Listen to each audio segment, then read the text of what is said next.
তো finally return করেছে OTG Roman Reigns আজকে সামারস্ল্যাম পেপার ভিউতে, অর্থাৎ অরিজিনাল ট্রাইবাল চিফ রিটার্ন করেছে আজকে সামারস্ল্যাম পেপার ভিউতেই এবং রিটার্ন করে আক্রমণ করে দিয়েছেন সোলো সিকোয়াকে এবং জানিয়ে দিয়েছে আসল ট্রাইবাল চিফকে। তো আজকে সামারস্ল্যাম পেপার ভিউ একেবারে মেইন ইভেন্টে দেখা যায় সোলো সিকোয়া এবং কোডি রোডসের ম্যাচটি ডাব্লিউডাব্লিউই আনডিসপিউটেড ইউনিভার্সাল চ্যাম্পিয়নশিপের জন্য।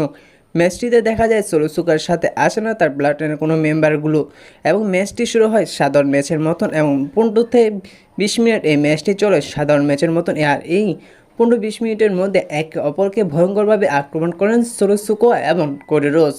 ম্যাচটির এক পর্যায়ে গিয়ে দেখা যায় যে এই ম্যাচটিতে আসেন সোলো সিকোয়ার blood line member Tama Tonga এবং টাঙ্গালোয়া, এই দুই ভাই এসে বাজেভাবে আক্রমণ শুরু করেন কোডি রোডসকে।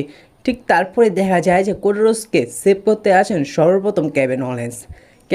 তিনি এসে একাই সোলো সিকোয়া টামাটোম্বা এবং টাঙ্গালোয়াকে আক্রমণ শুরু করে এবং এক পর্যায়ে দেখা যায় যে পরবর্তীতে দেখা যায় যে সে জায়গায় কেভিন ওলেন্স তিনি একা টামাটোঙ্গা এবং টাঙ্গালোয়াকে আক্রমণ করতে পারে না এবং পরবর্তীতে তাকে আক্রমণের শিকার হতে হয় ব্লাড লাইন মেম্বারগুলোর কাছে।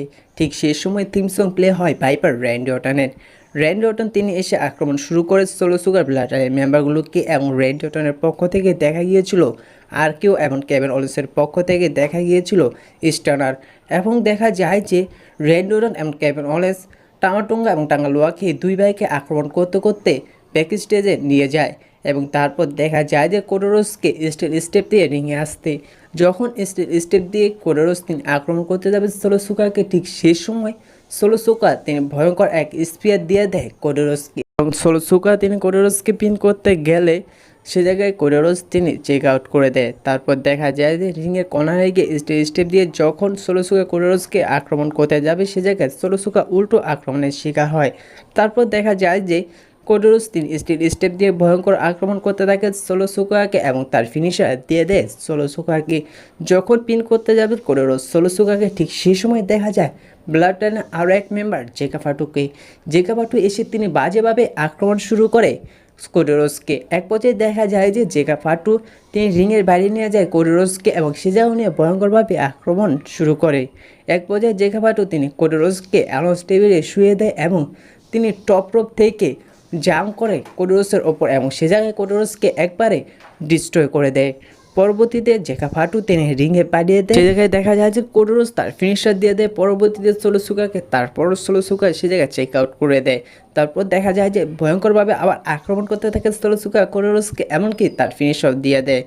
যে জায়গায় সোলো সিকোয়া যখন পিন করতে যাবে কোডি রোডসকে, ঠিক শেষ সময় থিম সং প্লে হয় ট্রাইবাল চিফ রোমান রেন্সের এবং সে জায়গায় লেখা ওঠে হেড অফ দ্য ট্রেবেল এবং সে জায়গায় রোমান রেন্স আসে এবং তার টি শার্টে লেখা ছিল ওটিজি, এটার অর্থ হলো অরিজিনাল ট্রাইবাল চিফ।